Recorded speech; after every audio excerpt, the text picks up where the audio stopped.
Faadi TV yo jimbaniriza akadde kano mwasibye mutya muli mutya ngenda kubasa mu subscribe nga ate munyigene kale ndoza mumulengera bwe yesaze gagozi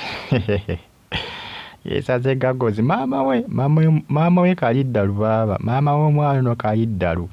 mama w'omwana no ye Kyoze ne Becky ayongedde okubanga munnange alaga baby we awatuuse akadde kano ne baba kyamukola omulizayininga n'omuwa ebiwaani baba yamugulidde ebiwaani agamba nti bino ebiwaani bya mwana akula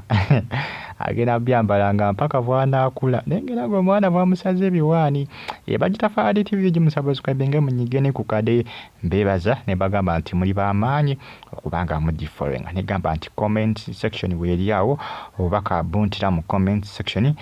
tosigale nga ogifollowinga bwatyo Becky ayongedde okubanga alaga ebifaananyi bya mwana we ebyo mwana we watuuse akadde kano baby we emyaka kati munnanga akuliridde Becky banga sigwanvu nnyo ng'azadde yazaala era nga yazaala bulungi wabula abasinga beewuunya Becky wazaala otya wazaala enkera wali ku stage ng'okimpa abamu bagamba ne Becky gwazaalanga enankani ozaalanga akamyu Becky azaala kumu Becky Kyoze ne Becky azaala kumu era abasinga bakyewuunya bagamba ne Becky gwe toyina tabo watalina tabo teri kusidisa nani stop ofa kinensi lwaki ozaala bwotyo kumu Becky yavaana agamba nti banaye mundeke nzaale nga sinnakaddi wajjukira nabagambye ebisebisinga olusi abasawo bagamba nti omukyala batuuka ku myaka 4 abatakyetaaga kuzaala abamwe bafuna embuto nga zivaamu buvi egyo emyaka 4 egyo kudda waggulu abamu bakoma ku myaka 38 awo watyo we bakoma era bw'olaba ng'oyingidde emyaka 4 ofunda okusobola okuzaala kwegyo emyaka pozika abasajja naye abakazi biba byakutalaafiya oba olina okusuubirayo olubuto either okuvaamu oba olina okusuubira ekimu ku ebyo gye mazima abasawo bakikaatiriza nti oba olina okuba ng'osuubira ebimu ku ebyo miscarriage okuvaamu ebiseera nga batera kuvaamu wakati wa weeks nga 2 miscarriage bakola kibo bazifunira ati Becky agamba mundeke mwagala mmaze mali kuweza myaka 5 mundeke banayinzaale nga nkyali myaka 2 notuka myaka 3 nga nasetolinga dda nga nina abaana bange we balya Becky simwinako buzibu oba azaala nga akamyu yamanyi oba mwaka azaalamu abaana nga 20 yamanyi kubanga ekisookera ddala obuvunaanyizibwa basobola okukwasaganya bbaawe asobola okuba nga awulira abaana Becky talina gwe yali asaba ekyakulya Becky talina gwe yali asaba ensimbi zagulya baana be bugweyi bazaala okumu Becky talina gwe yali asaba essente z'amata agagenda okunyoba okufumba obuugi bikitwala tugende nga bamanyi bannakabiri ebugoye bw'omwana nti munange bannange nsabayeko ku mata mpa ekikopo ky'amata nfuna amabeere g'okuyonsa omwana pe byonna beeteekamu kati nsobola bagamba nti simulinaako buzibu oba mu mwezi azaalamu abaana 20 yamanyi Becky gwamanyi oba ozaalanga akamyu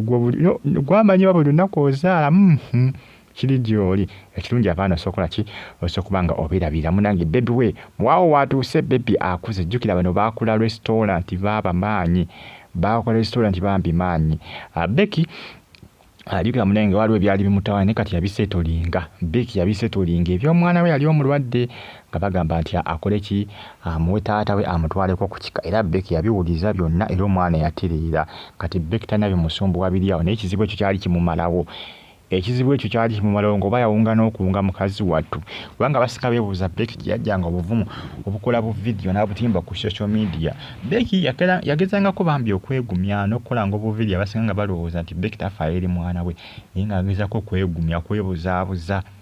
ng'omwana amusobedde omwana ng'azimbye omwana nga tategerekeka ne bagamba nti omusajja ye yamuloga ex wa Kyoze ne Becky ne bambi mwana yatereera kati era omwana alikkiriya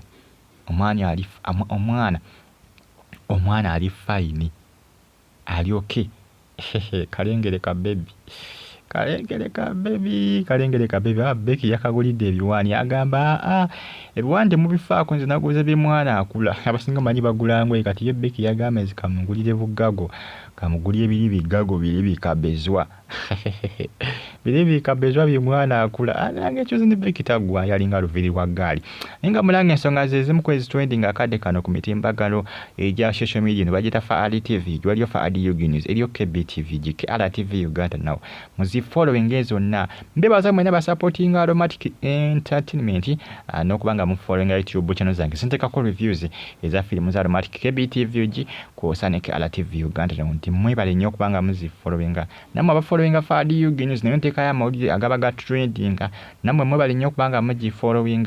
era mbebaza nimbagamba nti muli bakabinyo muli ba Montana nyo muli ba Bode nnyo okubanga mugi following bwato baby wa Becky bwatuuse akuliridde agamba nti bane mundeke nzaale mwagala ntuke ku myaka ana alinga njagala okuzaala mubadde ki lwaki mwagala okunnemesa agane mundeke nzaale nze bane mbagambe simunaako buzibu simunaako ze omanyi ba social media endozi balina olugezigezi abamu baagala okutegeerera buli omu ati wali ab'e Uganda bannaayi abaganda bagala okusalira olwino okufuna olubuto bagala okusalira olwino okuwasa balina okusalira olwino okufumbirwa bane bana Uganda balina okusalira omusajja omutuufu taata w'omwana gw'oboozadde wanange social media inozi beggwanga Uganda asibangu nenga ensonga zezo ezimu kwezi trending akadde kano ku social media bane mbagala nnyo mwena era mbebaza nembagamba nti muli bakabinyo kubanga mugi following negamba nti comment section weri awo bakabontera mu comment section tusigale nga hojiye kumideko dozo mulengera bebe munnange Becky yagambye muneka nkunanike bino bimwana akula nabanawo bwezeze emyaka emeka n'emeka ojja kubokola ki bijja kwa bikutuuka Becky yoyo bambagamba Becky mbwe nnyindo yegenda ekendeera nese kikazi kiva naye mulikira okuvuma munnammwe ennyindo z'Ekiganda bwe zibeera ziba nini buba bwaguuga manyi bagamba nti ennyindo oba nini oba sine kasitesa kibasinga okubanga baconcentratinga kasite bangesa ebirala tokola ki ebirala tonyumya kale ennyindo ya Becky oba nini eringa bwaguuga oba nini eringa kiki kasite bangesa ebirala tewali buzibu ekirungi essa bulungi aya basi ebirala ensonga zezo musubscribinga munyige kade bwate bwalaze Becky we akuliridde baby akuze agamba ate no mukyakabya akajanja kubanga ngenda kumuzzaako Becky agamba mukyakabya akajanja munzala kumukumu ate ngenda kumuzzaako oyo ngenda kuzaala akalala kani mugenda kwogera ki musubscribinge mbe bulungi Faali TV jimbagala nnyo mwenna mwe subscribing